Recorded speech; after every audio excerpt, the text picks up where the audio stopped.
When Nevermind happened, it did kind of freak me out because I realized I'm probably never going to have a record this commercially and critically successful ever again in my career. And it changed my life, and it changed everyone closely involved with the band. It changed their lives too. Welcome to The Third Story. I'm Leo Sidran. You are who you are. And that was Butch Vig, record producer, musician, songwriter, and Green Bay Packer fan, talking about how it felt when Nirvana's Nevermind album, which he produced, took the world by storm and changed the course of popular music. Today, Butch is one of a handful of record producers that people actually know about and recognize. He's one of the most highly acclaimed and successful record producers around. His work with Nirvana, the Smashing Pumpkins, and Sonic Youth put him on the map in the early 90s, and since then he's gone on to work with some of the biggest bands around, including Foo Fighters and Green Day. But by the time those records put him on the map, he was already 15 years into a production career, and by his own estimate had made 1,000 records for local and regional bands in the Midwest. When we met, it was the morning after the Grammys, and he had been out late the night before hanging with his pal Dave Grohl, along with Sir Paul McCartney and a crew of other LA luminaries. We spent a mellow half hour in his kitchen just getting warmed up and drinking what he called magic coffee, which I think was a combination of coffee, butter, and cinnamon. And that stuff really works. In any case, we eventually made our way down the stairs into his little studio, which is where our conversation begins. This is a great room. Oh, I love working here, yeah. It was just it was a bedroom. And just before we moved in here, before we had Bo, and I had some places in Hollywood, little rooms that I had been using. And then we closed, this is before we closed Smart, but I was taking more and more gear out here. And then it's like, I just want to have a place here. And so in like the last 4 or 5 years, I really kind of built it out a little bit. Still, there's no soundproof or anything. I just have these panels up to deaden the rooms down a little bit, but it's nice. It's nice working here. I get up in the morning and I'll take Bo to school and then come back here and I'll just start doing drums, set up, and I got to record a Garbage track. It's pretty fun. So how many of the sounds, like on the recent Garbage record, came out of this room and other home rooms like this? We just finished a new Garbage album, which is coming out in June, and all the drums were done here, real super lo-fi ghetto style, like sometimes just 4 mics, a couple overheads, and a kick and snare mic. Yeah. And, it's great because there's zero pressure, not even really thinking about what I should do or what's appropriate for the song. I would just mess around and record a bunch of takes and listen here and edit them and put them on a hard drive, and then we'd take them into our studio in Atwater Red Razor, where our engineer Billy works, and just load them in, and it would be done. And so it's so fun because it's, like I said, it's so easy. And these days, obviously, with the technology, it's very easy to do that. Does that kind of attitude, that feeling of not having to worry too much about the pressure of being in the studio, does that remind you of when you started getting into recording back in Madison and when you and Steve set that studio up?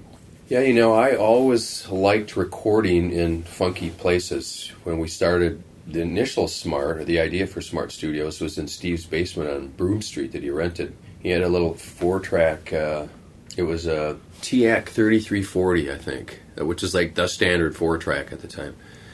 And we would just go down there and record, and we had so much fun. There was no pressure, there was no clock ticking. You didn't have to shell out any money. Right. It was just like, we'd just get a 6-pack of beer and a bag of Ruffles, and we'll go down there and we'll record till 4 in the morning. I always wanted to have a place to record, and that sort of was the idea to start Smart Studios. It was not because we had this grand vision to make a studio and be studio owners and make a lot of money doing it. It was more that we just wanted to have a clubhouse to hang out in. Did you have any kind of vision at all about what you wanted to do or what you wanted music to be for you in your life? I don't really know that I had a vision that I understood. I just really was kind of obsessed with music. My mom was a music teacher, so I was constantly hearing fresh sounds and new things. Like, she bought Beatles records. I was still a little bit too young to even really appreciate them when they first came out. And she also played Tijuana Brass and Nat King Cole and Frank Sinatra. And so I grew up listening to all this music, and then I wanted to understand what it was. I would listen to records with headphones on. I couldn't figure out, how did they get that sound? What is that? I would look at the credits, especially when I started getting into rock and roll. I would look at an album and look at the credits and try to figure out what's going on there. Yeah. How did they get that sound? I had this little 5-inch or 7-inch reel-to-reel, and I used to record records on there, and I would stop, and then I would put another record on and punch record and put it on. So I started making my own mixtapes at a really young age, probably about 13 or 14 years old. And, you'd usually spin it heads off or tails off, and one day I put it on and ran it backwards, mistakenly, and I had headphones on. I'm going, oh my God, this is the coolest thing in the world. And then I started trying to record things. It also had this button where you could turn off the erase head, so you could record sound on sound. Now, there was no control over it. It was only one mic input. So no balance. You couldn't No balance. balance. Yeah. So if you recorded something, like I had been taking piano lessons, and I was starting to play drums, and so I would record something, then I would go back and run it again, and I would listen to it and dub something else on top of it, and it was a mess sometimes. But then I would keep doing that over and over again. I'd put 5 piano parts down and crazy playing, and sometimes I would attempt to do a vocal, and it just kept getting more fucked up and more fucked up because, like I said, you couldn't control it, but I loved it. Yeah. It was just so fascinating to do that. You were living in Viroqua, Wisconsin. Viroqua, Wisconsin, yeah. Was there anybody in your world at that time when you were discovering recording and listening to music? Were there any friends that were sort of there to share that with you? No, there was no scene in Viroqua at all. I mean, I was taking music lessons and played in the band, like the junior high and high school bands and stuff, but I didn't have a mentor or anybody who taught me anything about recording. My mom just exposed me to music, and I sort of had to figure it out on my own. We would go to La Crosse, and there was a head shop record store there I think it was called Metamorphosis, and my mom would drop me there. Well, she went to the mall and went shopping. She goes, I'll be back in 45 minutes. Right. I was in heaven. That's where I started hearing all the cool rock and roll records. And I would ask the guys questions. I'm sure I just drove him crazy, this bratty little kid. Who's this band? Where are they from? But they were always really cool and really friendly. And I'd save up my money and buy a couple albums. But I just was always really curious about the recording and didn't know anything about it, and so we just kind of started doing it ourselves. Even my high school band, we had a little stereo tape recorder that was a notch up from the one I had at home, and some little mixing board, like a PV or an Altec, and I don't think it was a PV. I don't even think PV was out then, and we would record, and we would set up and record live, and then we would listen back, go, that's pretty cool. We thought it was amazing. I'm sure it sounded god-awful terrible, but I was sort of the engineer. I took it upon myself to try and figure out where to move the mics. I didn't know. You go, the drums are, you just hear it. You could tell the drums are too loud. Let's move the mics farther away. And that was kind of this is learning by the seat of your pants, basically. And you were the drummer, too. I was the drummer, too, yeah. Do you think, I've thought a lot about this. Survey says. I hate that stuff. Yeah. Probably we're getting a lot of political calls lately. It's the time, especially if you've given anything anywhere. If you give the Democrats $100, then they keep calling. I've thought a lot about why drummers make good producers, and I think maybe there's something to being set up in the back of the band and being the one person who kind of sees everything. I would agree with that. I think, first of all, if you're a good drummer, I think it's your job to sort of fit in with the band and the song. You can't overplay, hopefully. And you have to set the groove. You have to sort of play and make sure everybody sort of gels together. And you can see what the guitarist is doing, what the bass player is doing. Is he playing ahead or behind? Where do I play fills? Around the vocals? Should I set it up when he comes in? I don't want to step on where the pickup line is and coming into the chorus, so I better make sure the fill I play comes in before that. And I think I know, well, you're a drummer too. I mean, I think it's a great part of DNA for a producer if you have musical background. But I think being a drummer is a plus. There's been so many great producers who have a drum background.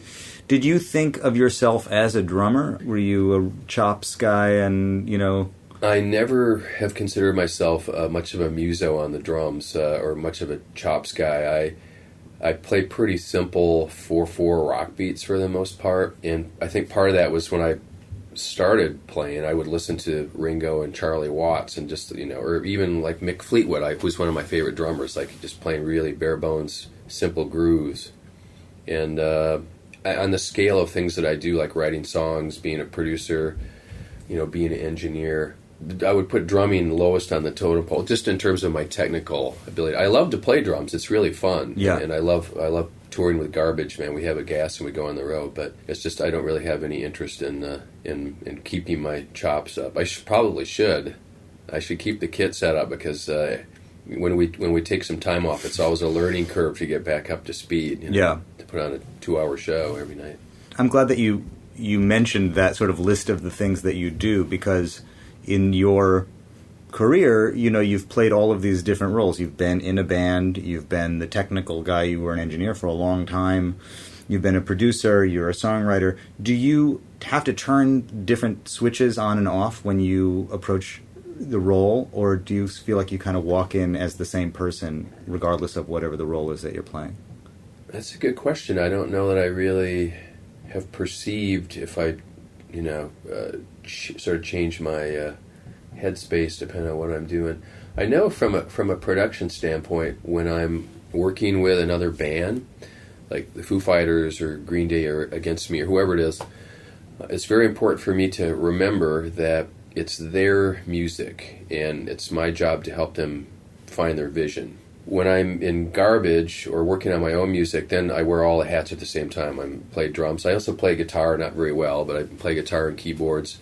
And I write songs, and I can come up with production ideas, and they're all sort of wrapped into one thing, mm-hmm. and sometimes really quickly bouncing between them all at the same time. When you started Smart, you had your own bands that were happening, and then you also started making records for other bands that weren't yours. So you started having to navigate that difference, right, between like trying to find what's special about a different band or help them tell their story, and at the same time be the guy in your own band who was contributing. Do you remember what it was like when you started recording other bands and how you approached hearing bands for the first time that you hadn't heard and tried to zone in on what they sounded like and try to make them sound as good as they could? What was that early process like? Well, if you know, and you do know the history of some of the early bands I was in, particularly Spooner, we wrote a lot of our own songs, and there were, for lack of a better term, sort of garage, new wave, hooky rock songs. And I always liked melodies and riffs, and when I would work with even, say, someone like Killdozer or Mechmensch or Tar Babies, some of those early punk bands, I would still sort of identify hooks, and I would be like, we got to turn that up, or you should repeat that. And I would just start offering up opinions, really, from an engineering standpoint, just production ideas, but no one ever early on said, we want you to produce the record. It wasn't until I engineered a lot of records that people started giving me production credits that I didn't even really ask for, just because I had so many opinions during the record, or suggestions, and the band would go, oh, that's a cool idea, let's try that. And then I remember that when I started getting some calls, hey, you want to produce our record? And I was like, yeah, what does that mean exactly? I guess I just just keep doing what I'm doing, basically. And it was a good learning curve for me because, again, I had no formal training. Some of those early recordings at Smart, especially on our 8-track, are really crude and god-awful sounding, but they're still kind of fun and unique in an interesting way. And I was just trying to figure out how to make songs hooky, even if it was, like I said, a band like Killdozer, which had this crazy dirge. What can I do to really pull a listener into the song? And I kind of still do that, just try to make sure that whatever the strength of the song is, to make sure that's kind of the focus of the song. What are you listening to when you hear a band for the first time and thinking about what you might contribute or what you might do? I mean, do you listen analytically, or are you just kind of letting yourself respond automatically? How do you listen to a new band? There's kind of two ways I listen to a new band. If they send me music, then I'm just really listening to the songs. Mm-hmm. Trying to identify what they're doing production-wise, sort of what the emotional tone is. What I can bring to the table, because sometimes demos that I get sent are so damn amazing sounding. I'm like, what can I do honestly to improve on this? From a live perspective, when I go see a band, I'm always checking out the drummer and the rhythm section to see how they feel. Is this going to be a lot of work recording this, or is it going to be easy? And young bands, a lot of bands have not had the chance to listen to each other really closely. Sometimes, especially if it's the first time they go into the studio, they hear something back and go, whoa, that's what we sound like? Because they're used to rehearsing in a crappy room with little wedges, and sometimes the guitar is so loud you can't even hear what the bass player is doing. And I think it's an eye-opening experience in those kind of situations. But I like to just see how a band plays together, what the feel is. The other thing I do when I go see a band live, I like to sort of see what the audience reaction is. Like if they're reacting to certain songs or something they do in the middle of a song, or what is the dynamic that I'm seeing as that's powerful, that has chemistry. A case in point, I worked with this band AFI several years ago, and they're an incredible band, super cool guys. And I knew their music, but I didn't know them really well. And the label people said, you got to go see them live. I got a bunch of demos, and I heard the demos, and I liked a lot of the hooky parts, and then there were these parts that sort of meandered and kind of went off on these left field tangents. And when I went to see them live, that's when their fans freaked out, when they went into what I would call the AFI moments, these just U-turns that would go out crazy, jamming, frenetic guitar bits and drum breaks and things. And I knew I had to really make sure those parts of the songs were focused and not take them out. It's easy to go, the verse and chorus are good here. This part is, we don't need this. Let's just edit that out of the song, let's take that out. But it was important that we left those in because that's a big part of their sound. And I wouldn't have understood that until I went to see them live, When you describe this process of listening to a band for the first time and wondering, what can I contribute, or, what do I think I can offer, that seems like a point of view that you can have now at this point in your career when you're able to choose projects. When you started the studio and people were just booking time to come in, it probably was less of a question of what can I contribute and more of a question of what's happening today. Whatever it is what are we doing today? Exactly. Yeah, a lot of those early recordings were very much by the seat of our pants. And I would just open the door, and whoever came in that day, you didn't know if it was going to be a reggae band or a country western band or a punk band or a harp singer, a kids choir, whatever, and we did everything at Smart Studios, and you just gotta make it sound good, and you have to make really quick decisions because back then everybody was on a super tight budget, much like they are now, and that's good, I think, because you can't labor over it. You can't sit and analyze it or overthink it. You just got to make a snap decision and go, that take wasn't very good, you got to do another one. The end is messy, everybody tighten that up, and you just focus on the end. And I think it's good. It's good to record that way. It's sort of a gut reaction sometimes to whether a performance is good or something that was just played. Is it moving you and emotional? And a lot of times you didn't even really have time to do more than a couple of takes, so everybody had to be in their A game. Did you develop certain kinds of techniques to move a session forward during that time when you were kind of gun for hire? People would come through the door and record whatever their band was. I guess since I did a lot of punk rock and rock and roll bands, I was always initially obsessed with getting a good rhythm track, and you just have to really pay attention to what the drummer's doing, and sometimes mic their kit in a certain way or give them suggestions. I got really good at punching in, and I'd say, let's punch in that fill coming out of the chorus, and the drummer would say, what does that mean? So you just play along, try to play that fill a little tighter, and I'm just going to go in and out. And if that didn't work, I started doing tape editing, and I got really good at doing tape edits. I'd just do a couple takes where I'd say, you know what, play that fill at the end of the song, just practice it for me about 6 times. And I would hit record and not even tell them I was doing that, and then I'd go, okay, number 4 was good, and I would just take it really quick and cut it and edit that in. And I got good at getting really quick rhythm takes, rhythm sections, figuring out ways just to make sure it was as tight under the circumstances as you could get it in quickly. And I love to double track rhythm guitars if it was especially if it was a 3-piece band. I'd like to say, can you play that again exactly the same? They go, sure, and I don't know exactly the same. play it exactly how you just played it. I'll pan one left and one right. It'll sound really cool. And a lot of times they didn't even know what I was talking about. Mm-hmm. And then they would do it, and then they'd hear it back and go, holy shit, that sounds amazing. Yeah. So there were all sorts of little tricks that everybody knows, but I try to utilize them as best I could and as fast as I could to get cool sounding songs. A lot of the people that I've talked to who have had a chance to work with you and worked with you back in the day talk about vibe, not only these technical things, but just demeanor in the studio and this kind of calm, reassuring, yet determined vibe from you. How much of that do you think is just your personality, and how much of it is having to learn how to kind of be that guy in a context of a band? I think it's part my personality, because I'm generally fairly low-key and pragmatic, and I enjoy being with people and hanging out with people, especially musicians, creative people. Part of it has been learned from being in the studio, when you realize how it can be somewhat tense sometimes, and people, especially if they're not used to recording, it can kind of freak them out. So you just got to try and calm them down, get them to stop thinking about the red light is on, and just relax and just have fun and play.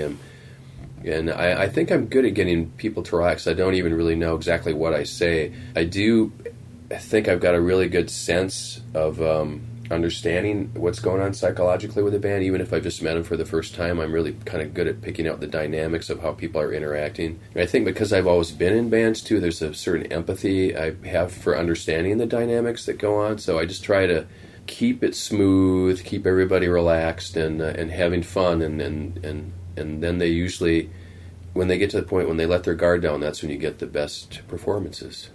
Have there been times when you've had to really think about what you're going to say, or be careful about the way you interject? Is that part of what you're doing, is carefully choosing your words in the room? Yes, you got to carefully choose your words. I am not a temperamental mad beast. Some producers are. I'm not a screamer. I'm not going to go, that fucking sucked, man. Are you kidding me? Can't you fucking play any better than that? I do know producers who are like that, and for them it works. They sort of beat down the band or the artist sometimes to get them to a point where they perform right. But that's not my bag. I would feel horrible doing that. Being a producer is being a psychologist in some ways, because you have to understand what an artist is going through on any given day, or sometimes within moments of an hour, whether you need to nurture them or encourage them or push them a little bit more, back off, challenge them, just say, I think you can do better than this. There's sometimes something as simple as that, and that changes constantly, depending on exactly what you're working on and what kind of day it is and what the song is like and who else is in the room.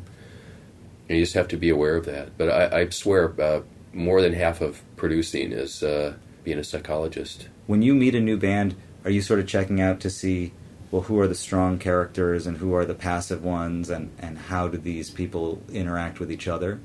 Definitely. Yeah, I want to know what the dynamic is of the individuals involved. And they're usually quite complex. I mean, bands, I think, want to think of themselves as democracies, but usually there's one person who is driving the ship, and most bands are better for that when they have someone who kind of sets the vision, or maybe there's two people, maybe there's two co-songwriters, but if everyone in theory has equal say, sometimes it's hard to get anything done, because everyone can have such polar opposite opinions of what a song should sound like. So yeah, depending on the band, I try to sort of figure out right away, who should I listen to, and who do I want to nurture more out of? Who's being quiet but has really good ideas. And plus, I want everybody to feel engaged. So you have to sort of figure out that dynamic, and that's part of being a psychologist. Working with a band.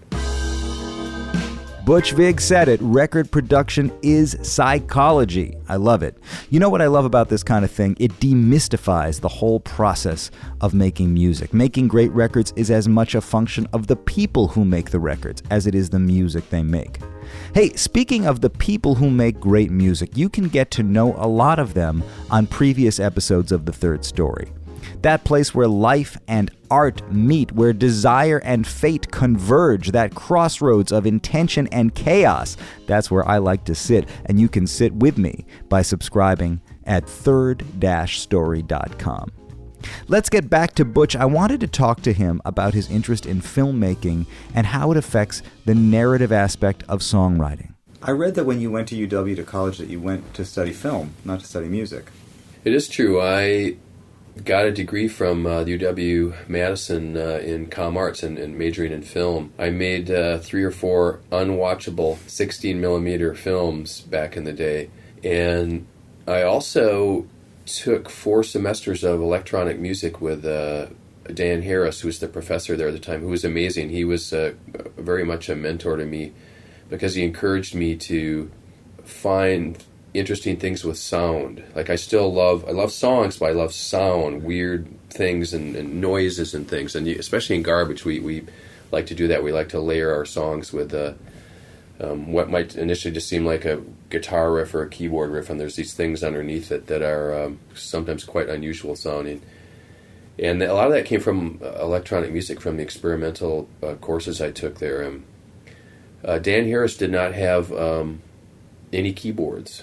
He said, I don't want any damn switched-on Bach in here. So when you would go in the electronic music studio, there were Moogs and ARPs, but it was all with patch chords, and you had to turn knobs and go, wow, wow, wow, get these crazy sounds coming out. And we had some great shows that we put on, and sometimes he would say something like to the class, he would say, okay, I want you to all write a score, but I don't want it to look like any traditional music I've ever seen. So we would just write symbols and diagrams, and okay, I'd have a clock, and here you have to push this button here, and we didn't have any concept of don't write a D sharp or a minor chord or whatever. You have to. How can you put that down and then have someone interpret that and play music? And that was like a really eye-opening thing to me to sort of look at music from a completely different perspective. And when I went to film school, a couple of my co-students asked me. They knew I was a musician and had been doing recording, and they asked me if I would do a score for them. And so I would go into the editing bay and see a little 5-minute or 10-minute film they were working on, and I'd say, I'll do it tonight. And I would go in with a 6-pack of beer and a bag of Ruffles, and I would go in like at 10 o'clock, and at 6 in the morning I would come out and give them their score. And it was usually pretty crazy, trippy stuff. And they go, oh, I love it, it's perfect. And so I got really kind of addicted to soundscapes. And when I finished school, I kind of had a choice to, should I go to Hollywood and try to make it in the film industry? But at that point, I realized I was more enamored with the sonic aspect of it, with sound and recording. And I'd also had met Duke by the time I was playing in Spooner, and so was part of the local music scene, and just realized I was having fun there, and we were writing songs. And so that's when I'd met Steve and decided, let's open up a recording studio. So I made the decision to stay in Madison and go that route. I was thinking about not only the technical aspect of electronic music, but also how focused you are on songs and the narrative aspect of songs, and if maybe there was some part of looking at storytelling in film, and if that had any effect on the way you think about the narrative aspect of a song. Yeah, that's an interesting comment. I think there is something in my DNA that likes to sort of have a song have a moment that takes you on a journey, whether it's a punk song or a 5-minute rock opus, that it has a starting point and something in the middle that draws you in, and something at the end, a conclusion, much like a good novel too, like in 3 parts or whatever. Right. Do you think about songs in those terms sometimes, that it has to... I do, yeah. I sort of want to have a payoff, like a conclusion and pull you along. I mean, I still listen to albums too, because I really believe that a lot of artists do like that experience where you create a body of work to be heard from the start to the end, and because that gives you more of a picture than sometimes just an individual song does. And I also see music a lot of times. I can't remember what that term is, Leo. It's called synesthesia. Yes.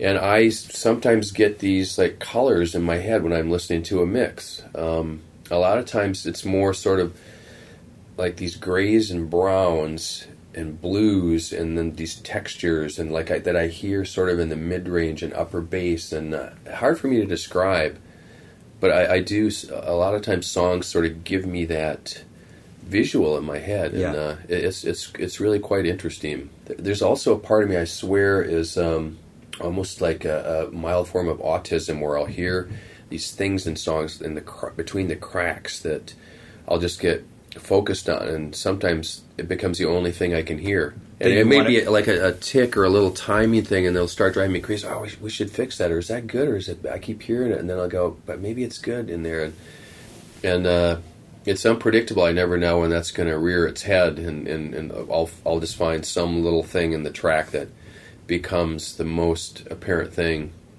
to me in a song. I like hearing you say that when that happens to you, you're not sure if it's good or bad at first. You know, that not everything reveals itself as a clear, obvious, foregone conclusion, that you're thinking about this stuff and kind of making choices. Yeah. Generally, do you have a sense when something's good or bad, or do you live with it? Sometimes I can make a pretty snap judgment and go, that is not very good, we should get rid of that. But I think if you initially feel that way, if you feel uncomfortable, maybe that's a good thing. And sometimes it's because it was a mistake or something that doesn't fit in the track quite perfectly. But those little moments sometimes are the things that make songs special. And I'm guilty as anyone of sometimes of making songs too cleaned, and especially when I was first starting to figure out how to make records. I think, coming out of the 70s and the 80s, those records I listened to were somewhere amazingly produced. I think the goal was in my head, you have to make a perfect recording. But then I would go back and listen to Rolling Stones records, and they were so sloppy. There was no timing, and you can't really hear Jagger's lyrics, and it's just but the vibe is so cool. And ultimately, you want the listener to respond to a song, whether it is perfectly polished or whether it's rough and raw, and there's something there that is giving them an emotional connection. And sometimes it's those anomalies, the mistakes that you leave in, that are really important because they give the song the character that it needs. It almost sounds kind of naive when you look back at the kinds of things that you would do back when there was 4-track or 8-track or 16-track, and you'd have to do a quick punch-in to fix things or whatever, because it's still very unpredictable compared to what you can do in Pro Tools today, where if you want to, you can really clean it up.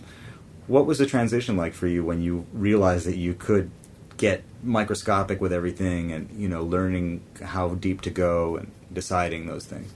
I loved Pro Tools when it came out. I still love it. I use it all the time because I kind of felt like a lot of the things I had to do, especially with bands that were just learning how to record, was fix things and tighten up the drums, get the singer or the pitch a little better.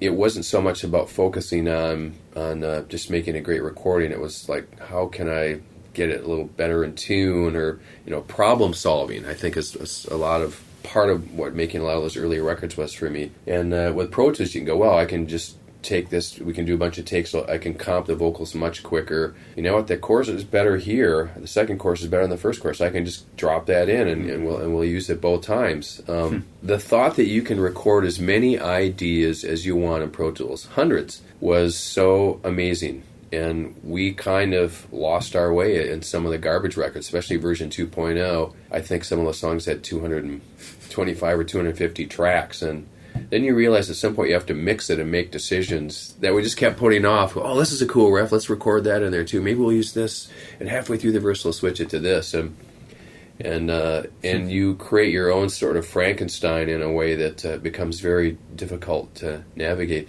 especially with garbage, because we're a band that has always liked the studio as a canvas to throw all these ideas at. And, we'll start a song sometimes from a guitar and bass and drums, really simple, like a live jam. And just we keep throwing ideas at it. And by the time you hear the final mix, it's completely different sounding. Completely different sounding. And that's not everything we do, but I would say a lot of songs we do go through this process that we just experiment. And I love it, but it does drive us all a bit crazy sometimes because we go on these long journeys to get to the end. You talk about these early records that you made at Smart and the way you learned how to work with bands and to produce and engineer. It seems like the question of commercial success wasn't really at the top of your mind originally. At a certain point, you had real commercial success, and your role as a producer changed, not just as somebody who you could go to book some studio time with, but there was an idea that maybe these records were going to sell. What was the feeling like for you when you're going about your business and the next thing you know, you produce one of the most commercially successful and important rock and roll records of all time. Like, what did that feel like to you? When Nevermind happened, it did kind of freak me out because I realized I'm probably never going to have a record this commercially and critically successful ever again in my career. And it changed my life, and it changed everyone closely involved with the band. It changed their lives too. It opened up a lot of doors for me and allowed me to sort of pick and choose projects. With that came a lot of expectations that, Butch Vig knows how to take a band and get them played in the supermarkets, on the speakers in supermarkets and on top 40 radio stations. And I felt like at the core of what I still like to do as a producer is really, I just want to try and capture what that band's vision is. And if they want to write a song that could possibly make the top 40, then I want to try and help them do that too. If it was a band like Sonic Youth who were really interested in just doing what Sonic Youth is, then I wanted to help them make one of the coolest, possibly accessible Sonic Youth record and maybe help them find a larger audience, but I didn't want them to feel like they ever compromised their vision. And I guess this goes back to what I was saying before. I really try to understand what a band's vision is, and sometimes the pressure would come from the label and from the manager. Can you make this song a little more radio friendly, or can you, we need at least one track we can get on MTV or, get on K-Rock, whatever. And I felt like, okay, I hear what you're saying, but I have to try and really just respect where the band wants to go with it. And like I said, some bands knew, what can we do to make this a little hookier? Maybe we should do an edit in the bridge and get to the last chorus quicker. And of course it was, I would help them do that. But I was always very cognizant of the fact that I wanted to make decisions in favor of the band. I never made decisions in favor of the label or the manager. I still don't. I will listen to them and take that in the back of my head, but I'm at the end of the day, I'm there for the artist. That's my job, is to really look out for and protect the artist in some instances. A lot has been written and talked about when it comes to Nevermind and that project. But I guess from your point of view, I'm curious if you had an idea when you were making that record that it could even possibly resonate as deeply as it did. It felt like we were making a great record. I knew the songs were killer, but there was no sense at all to any of us that it was going to do what it did. I mean, I didn't really understand how powerful the record was until we were finished and it was mastered. And I started playing it for people, and they would sort of stop in their tracks and say, let me hear that again. Whether it was Teen Spirit or the whole record, I started getting calls at smart studios like Geffen was playing it for people, promo people and radio people, and I would get these calls of people I didn't even know. Butch, this is Joe from Philly. We just heard the Nirvana record. Oh my God, you've made the most amazing record ever. They would leave it on the answering machine at Smart, and I would come in the morning and hear it and go, wow, that's weird or interesting. That's cool. I mean, that they like the record. I remember having a 4th of July party at my apartment on Morrison Street in Madison, and the Pumpkins were up from Chicago, Smashing Pumpkins, because we were recording some B-sides, or finishing up mixing some B-sides, and there were a bunch of other musicians there, Killdozer and a lot of Madison folk. There were maybe 30 people just having a barbecue in the backyard and drinking some beers, and someone said, oh, put that Nirvana record on, and I had a little boombox and put it on, and everybody stopped what they were doing and crowded around this picnic table and didn't say anything for like 45 minutes, whatever, until the record was done. And when it was done, everyone just sort of stood there, and then somebody said, play it again. And it kind of freaked me out that everybody was just listening to it that intently. And I realized that there was something going on with the record that was really connecting with people in a very, very powerful way. And then the record came out like a month later in August or whenever it was, and my phone did not stop ringing. It was just, it was crazy, to be part of that ride that the band went on. When you started to get all that new opportunity and all that new expectation, like, the labels and the managers thinking that you could make a hit record for anybody, how did you stay calm through it? How did you keep your focus? It was good being at Smart Studios, because I think if I'd been in LA or New York, I might have got swept up in a little bit of the hoopla. I didn't have a manager. We're fairly isolated. So like I said, I'd get these calls on the answering machine, and sometimes they were quite laughable. People would call up with like a folk singer, and they say, "Can you help this person sound more grunge? We really love their Nirvana record. Can you make them sound like Nirvana?" And it's historically been true that when there's success in the music business, a lot of people will follow that success. They'll sign other acts the same way, or try to get them to sort of morph into whatever is trendy or happening at the time. But a lot of the music that I got sent did not sound like Nirvana, and it was, like I said, it was quite laughable that they thought I could turn them into another Nirvana. But I think being in Madison kept me really grounded. I had a lot of high-powered managers who flew in and said, you're going to be the biggest producer in the world. You can pick and choose what you want to do. You're going to make so much money, and you can work in the best studios. And I didn't really want to do any of that. I just wanted to keep kind of making records and picking what I wanted to work on, and make sure that I felt like I had a chemistry with whoever that artist was. And so it was good being in Madison. It kept me grounded. The thing is, I like to work, and I think at the time when I had offers to move out here, set up and would pick your studio, we'll get you your own room, whatever. I just felt like there'd be too many distractions, that at the end of the day, I just want to get in the studio and work with a band or work with an artist, and I didn't want all the hoopla. I didn't really want to go to power luncheons or go out to fancy dinner parties. Ask any band who I've worked with. I don't even really like to take lunches at Smart or anywhere and leave the studio. It's like, let's just get some takeout tacos and so we can keep working. If we go out late at night to have dinner, a lot of times I find that the momentum to go back and record after that would wane, and it would be hard to get people focused, because they were full or because they had too much wine or cocktails or whatever, sometimes me included. So you lose your focus on making music. So I like to sort of look at it from the hermit point of view, like we're just going to move into the studio and kind of live there until we get the record done, and that's going to be the focus, and so I found staying in Madison kept me isolated to do that kind of focus. I just didn't want the distractions of Los Angeles or New York City. Do you think it would be possible to do it from Madison again today? Ooh, that's a good question. I think it would be possible to sort of set up a similar scenario in Madison. I mean, technology these days is grown in leaps and bounds so much that you can record state-of-the-art anywhere in the world on your laptop. At the end of the day, it's not really the gear. It's about the vibe and the experience, and it's about the song and the people who are creating that music at the time. What kind of thing that they create and how does it affect people. It's nice to think that as a result of this period that sounds like it was very intense, you at some point sort of picked your head up and said, you know what, I'm going to start a band. This was the time when the expected thing for you to do would have been to come to L.A.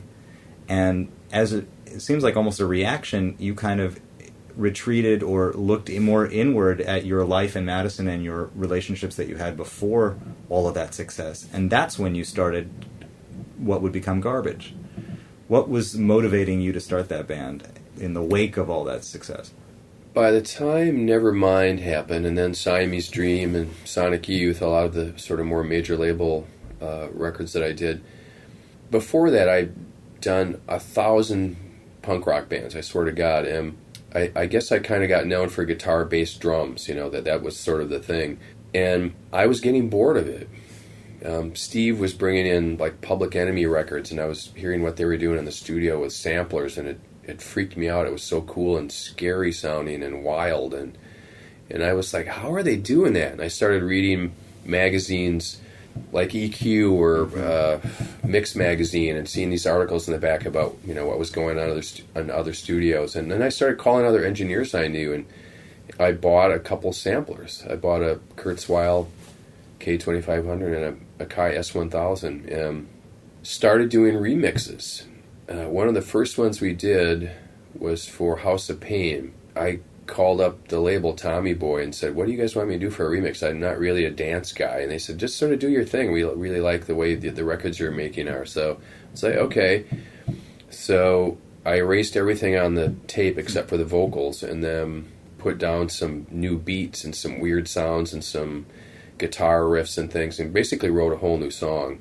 And I started working with Duke and Steve. They were great guitarists, and I said, can you guys come in and play some guitar on this? Or they would play bass or whatever. And they're my friends too. So we just goof around in the studio and do a remix and drink some beer, and after a couple of days we would send it off to the label, and they'd go, "Oh my God, this is amazing! We love this." And we started getting a lot of work. I got a lot of calls. I started working with doing remixes for like Beck and Nine Inch Nails and U2 and Depeche Mode and Alanis Morissette, and in all those instances, I would do the same thing: just leave the vocal and record all new music. And somewhere in doing that, I realized how much fun I was having with Duke and Steve, and it felt like we were kind of in a band again. We were just sort of doing our own thing in the studio, and I'm not sure where in those sessions it happened, but at some point, we should start a band. This would be really fun to use this approach. And initially we thought maybe we would do a sort of guest vocal album where I would just call up people I know and they'd just sing on one track. Yep. So we do 10 songs and have 10 different singers and sort of make this eclectic album that could sort of have a lot of different things going on. And then we met Shirley, and she was the glue that sort of made us realize, wow, not only do we have a song we're sort of coming up with, but we have an incredibly charismatic singer who is fantastic. And that's when we sort of Garbage became a full-time endeavor after we met Cheryl. I still had initially we were going to put the record out and do some press and promo. Didn't really want to tour because I wanted to keep making records. And then we went out for what was supposed to be a 6-week run when the record came out, and then that stretched into 18 months. But we were having fun, and the record took off, and we went all over the world, and I realized I haven't been to Singapore before. Right. I've never been to Australia or Japan and Germany. This is pretty fun. So we all jumped on board for the ride. You guys got into this cycle of making a record, touring the record, writing another record, putting the record out, and there was almost a decade of that. This cycle happened for you at a time when a lot of bands are looking for what their second act is going to be. You guys were in your middle age when this happened. Yeah. What do you think, being older meant for you guys? Well, if Garbage would have happened to me when I was 21, I would have self-destructed. The success, I'm sure I just would have went off the rails. Having started a studio and just sort of trying to be pragmatic and trying to run it on a day-to-day basis, and having been in bands that I love being in but never really had any kind of success, with Spooner, Firetown, whatever, it made me appreciate when you work really hard and you have that kind of success, how it can be fleeting. So you have to be not really protective of it, but you have to appreciate it and don't blow it. Try to really enjoy it for what it is. But if it's something that's special to you, then like I said, you got to protect it, and sometimes you have to work, to keep it together. I think all of us felt that way, because we were older when Garbage happened, and again, it's like I really didn't want to tour that much, but then it was we had so much fun, and part of it's that I love my bandmates, we're very close as a band. I was getting to go around the world and do things that I'd never thought in a million years a kid from Wrocław would get to do. Everyone told me I was crazy, like you're giving up your production career, you're never going to be able to produce again because people just move on, they forget about who you were and they'll hire the new producer du jour. We did about 10 years and 4 records, and then we kind of hit a wall when we made Bleed Like Me, so we took a hiatus, and I was lucky that I was able to jump back into producing and still finding great acts to work with and be able to sort of pick up where I'd left off before I went on a long ride with Garbage. Earlier you said often in bands there's kind of 1 or 2 dominant personalities, and you learn as a producer to see who they are. And yet, in your own band, it seems like your band is sort of made up of people who are all very strong in their own ways and are all producers in their own way. So you have a band that is sort of like the anti-band in that it's a bunch of producers who are coming to make this thing. And ironically, when you have one producer and one dominant person in the band, it's kind of easier to make these decisions like this is important and this is not important, or this is what we're doing. Yeah, I mean, if there ever was a democracy in a band, I would say it is Garbage. I mean, we're very much a dysfunctional democracy in the sense that we argue a lot about ideas, but I guess that's how democracies work, is that you sort of argue through those opinions until you reach some sort of consensus. And we're lucky that I think we share a lot of similar sensibilities, but we have had gigantic arguments about how an arrangement should go, or what the vibe should be like, or should this last chorus be double, or maybe we should just bring a different riff in there. And somehow we work our way through that on every record. We just finished a new record, and the mixing process was quite interesting this time because we took a lot of the rock out and left a lot of the kind of cinematic, atmospheric bits in. So the record has a different vibe to it. And I think it took us a while in the mix to understand that, because there were a lot of decisions that we have to make in the arrangement. Do we leave the center out? And if we're going to take this out, it's kind of spare. Do we need to put something else in there, or just need to turn up what's in there and rebalance it? And we started mixing like on the 4th of January. We just finished on Friday. So it was quite a haul to get 11 songs, 11 little beasts wrangled in. And are you all in the room? A lot of times we are, yeah. I think that's the best way to get decisions made. You know, if I do something here and send it off an MP3 with an arrangement idea, not everyone responds that quick, or they may sort of listen but not close, and they go, wait a minute, what happened to that bridge? You know, that sounds different to me. Right. But when everyone's in a room and you play something, then you go, I like that, or I don't like that, or it's too middle of the road, or it's not interesting enough sounding. Shirley is pretty good at challenging everybody. She's definitely the loudest opinion. Doesn't always win, but she has a very strong opinion, and equally can take on Duke and Steve and me. You know, if we sort of have the three boys, if we have a general vibe we're looking into, she can hold her own against us, and she has just as many production ideas as Steve and Duke and I do. And we're lucky that we get along. I think that helps, you know, that we generally like each other's company. You know, we're very close as a band. Butch Vig on the subtle nature of being in a band and living in a democracy. Folks, the third story is not a democracy. I don't know what it is really. A free market? A benevolent dictatorship? By the way, I've heard those are actually quite underrated. A social experiment? Well, whatever it is, it doesn't work without you, and I want to hear from you. So hit me up on Twitter at Leo Sidran, on Facebook at The Third Story with Leo Sidran, or simply at third-story.com. And let me know you're out there and what you're thinking about. Been in a band yourself? How much of it was about the music and how much of it was about the personal relationships? For the final segment of this conversation, we talk about one of the most important musical relationships in Butch's life, the one with Nirvana drummer and Foo Fighters frontman Dave Grohl.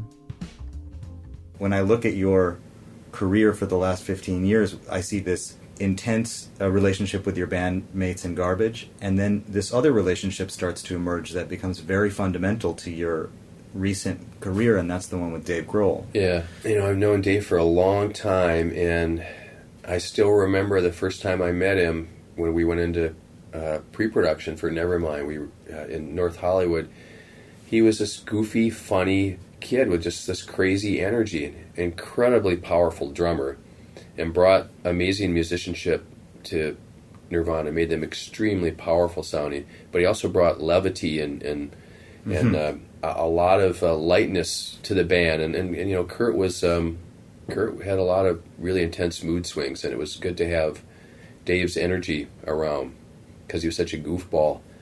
I knew that he was really talented because he would sit in the studio, and he, you know, when we were setting up, changing the drums or guitar sound or whatever, and he'd be playing guitar, and you know, so I knew he wasn't just a drummer, but he never really talked about it. And there were a couple songs he wrote that became B-sides for Nirvana tracks, but I had no idea, you know, that he was going to reinvent himself, and it's a pretty brave thing to do when you're in one of the biggest bands in the world, and then the singer commits suicide. How do you crawl out of those ashes and to step up on stage and say, I'm going to start my own band, I'm going to be the main singer and songwriter, and then they become the biggest rock band in the world. You know, it's just kind of an amazing story. I obviously love working with him. I have a really close relationship with him. He's like a goofy little brother to me in some ways. But he has such a passion for music, not just for the Foo Fighters, but for everything, which I think is evident now in the projects that he's done with Sound City and with Sonic Highways. He pours his guts into it, and he loves playing. He loves hanging with people. He He doesn't have a posse to protect him when he goes out in public. You know, people go, "Hey, Dave, hey, man, you want to have a shot of Jägermeister?" "Yeah, man, let's go have a shot of Jägermeister." He just loves people, and he loves to have a good time, and he wants to make music in all sorts of ways and forms. And I love that enthusiasm in him. You know, he's when we did Sonic Highways, it was hard work lugging everything around and having to set up in sometimes funky situations to get the recordings done, but couldn't have been with better people, man. The Foo Fighters are awesome, and the whole crew that they had, their personal crew, and then the film crew, it was fun, man. When we were done with the project on the last day, James Brown, the engineer, and I were like, wow, this is like the funnest record ever. They've completely spoiled us. Dave Grohl has completely spoiled it. What are we going to do next? You know, how do you top this? You know, so... Do you think that having gone through that adventure with Dave, having gone through Nevermind with him, connected you guys more closely when it was time for him to reinvent himself, and when you got in the trenches with his band, that you guys had sort of already been through battle once together, and it was a big one? I think so. You know, he sat down and talked with me before we made Wasting Light and said, you know, there's going to be a lot of people who read into this. Yeah. It's going to put a lot of extra pressure in a way, because they're going to say, well, it's the first time they've worked together since Nevermind. And I was like, I don't give a shit about that. Let's bring the pressure. Who the fuck cares, man? We're going to make a kick-ass record. Yeah. I can shut that stuff out. You know, people start saying things like that. You just ignore it. It has nothing to do with, you know, when you're trying to rein in Pat Smear's guitar sound on a song, you know. Right. The great thing about Wasting Light, too, is then Dave said, you know, I need to challenge myself and the band, and I want to challenge you. And he was the one who wanted to record it in his garage, and then said, I want to do it on tape, no Pro Tools. And I was like, oh, okay. I was like, okay, I know how to record on tape. The first day, one of the first songs we did, you know, the band, I can't remember what track it was, but they played a great take, and the same thing, there were a couple fills that Taylor did. I said, I think these could be better. I think you played some of the pre-pro that were cooler. And I said, rather than, I don't know if I want to punch in or not. It's tape, so if I blow it, whatever, why don't you just do it and we'll do some tape edits and just do another take that we're happy with, and I'll drop those in. And I remember going downstairs to cut the first tape, and I was like, holy shit, how do I do this? Rock it around, okay, solo up the kick drum, there's the kick, I'll mark it with a China marker, roll it here.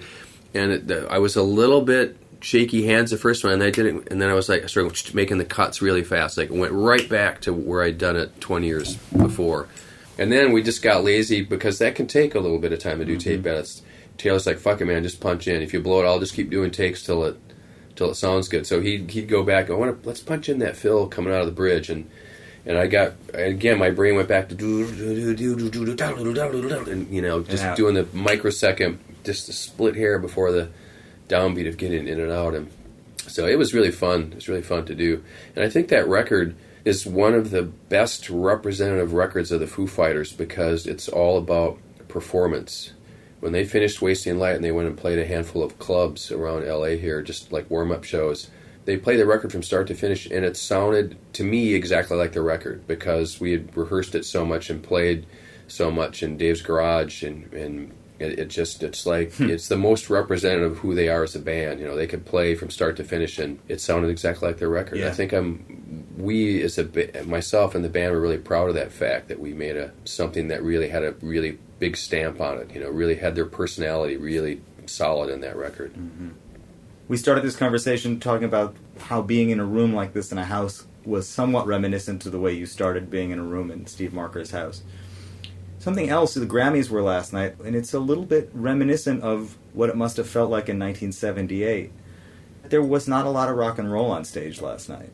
And coming out of the late 70s, it was a world of disco and dance music. Does this feel similar, like a similar time right now for rock and roll and for bands?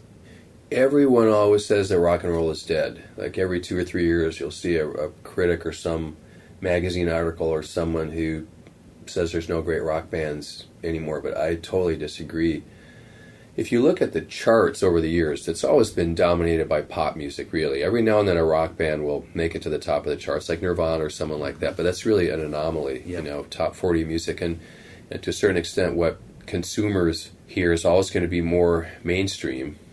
Even though a lot of the top 40 stuff, the mainstream production is pretty out there these days. The rock bands still, I think, find an audience out there, and a lot of that still comes from going to a venue and connecting in a live experience. So good bands are going to find a good hardcore audience, and it's never going to go away. There's always going to be people who want to go into a sweaty room or a mosh pit and hear a guitar cranked up to 10 and feel a kind of energy that a band can bring in that kind of communal experience. And I can't really ever see rock dominating mainstream music again. I think there will be anomalies, where bands keep their rawness and their fierceness, and they might just write some songs that can put them on the top of the charts, much like it happened with Nirvana. But those are rare occurrences, I think. So if you want to find a great rock band, you're going to have to go out there and dig a little bit. You're going to have to go out to the clubs. It's not even just for rock. It's for jazz and Latin music and even classical music, or folk music. And anything that's not perceived as going to fit into mainstream radio is always going to sort of fall between the cracks a little bit. But there are people who want that kind of music. There's so many genres of music and different styles out there, and a lot of it all is sort of cross-pollinated, which I think is a healthy thing, where people borrow from other multiple influences that they bring into their music, and that's more of the world we live in now, just with being able to share communal experiences and different ideas, around the world, just through your iPhone. And so I think there are ways for people to get their music out there now, and there are audiences that want to hear that. Is there a way to have a middle class in the music business today? Boy, I don't know. It doesn't seem like it. It seems like there's the 1%, and then everybody else is hanging out in the ghetto, just trying to get by. Part of that is everyone has felt the sort of change in the economy that people don't. Music fans don't really digest music the same way they do. They spend their money on apps. They're fine to spend 99 cents on an app, but they don't want to spend 99 cents on a song. I'm not going to complain about that because it's just the way it is, So you have to find other ways to make a career as an artist, and part of that's playing live, which can be fun, can be also very hard because it can take you away from your family, and it can be expensive too to just go and live on the road. You can do it through licensing, and if you're smart and creative, you can get your music into TV and film. Now more than ever, so much of the content that is broadcast, music fills like 90% of the shows. And there's so much content out there that needs music. And if you're smart about your music, you can find a way to get it out there and hopefully put some dollars in your pocket, in doing that. So what do you see for the future for you? What would you like to see for your career in the future? Do you think in those terms? I don't have any super burning desire to get on a rigorous schedule. I haven't booked anything at the moment. We just finished the Garbage record on Friday. Have yet to get the final mastering done. We're going to go out and play some shows this summer. A lot of festivals with Garbage, which I think will be fun. The one thing I would love to do is get into writing more music for film, because I realized how much, especially making this new Garbage record, I realized how much I do like what I call the kind of cinematic or atmospheric moments where you sort of take the traditional instrumentation out, whether it's guitars and bass and drums, and see what you have left, and try to still write a song. And that's always been a big part of my background and a big part of what we do in Garbage, and it just seems like something that would be really interesting to do. I've been approached in the past about working on film music, and I've never really quite found the right fit. I think it would be something that I would feel much like when you work with a band. I want to have a vision for the film, but I also want to understand what the director is trying to do or the producers are trying to do, and really feel like there's a shared vision and the chemistry is right. So, but that's something I may start pursuing more later in the year, that I get into doing some more film music and to see what road that leads down. I think it could be interesting. How's the movie, by the way? It's good. We're Wendy got the film into South by Southwest, so Steve and I and Wendy and one of the producers from LA, Carrie Brown, were all flying down there, and I've been to South by Southwest for over 10 years, so It's going to blow your mind what happened to it. yeah, gigantic, right? Just insane.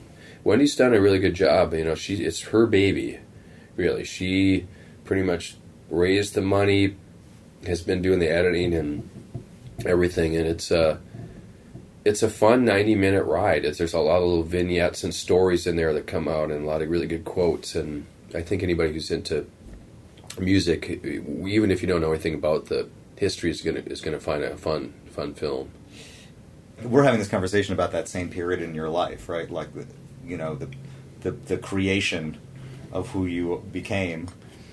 Watching it through Wendy's eyes, what was it like to see just how she tells the story? Well, we had such a great little clubhouse there. We had so much fun for 30 years making records there. And part of what I've come to see from watching this, I don't feel that bummed out about it. I just felt like that was a moment in time, and we just sort of caught this ride, and we were part of this community, not just within Madison, but the Midwest, and then that expanded outward, and we became a reflection kind of on what was happening in underground music and indie labels and bands, and we were all kind of caught up in a movement that some of that music spilled into the mainstream and changed things to a certain extent, and yet it was this really funky little studio, and to me it was about just a clubhouse where my friends could hang out, where bands could come and we could make records. Butch Vig, thank you so much.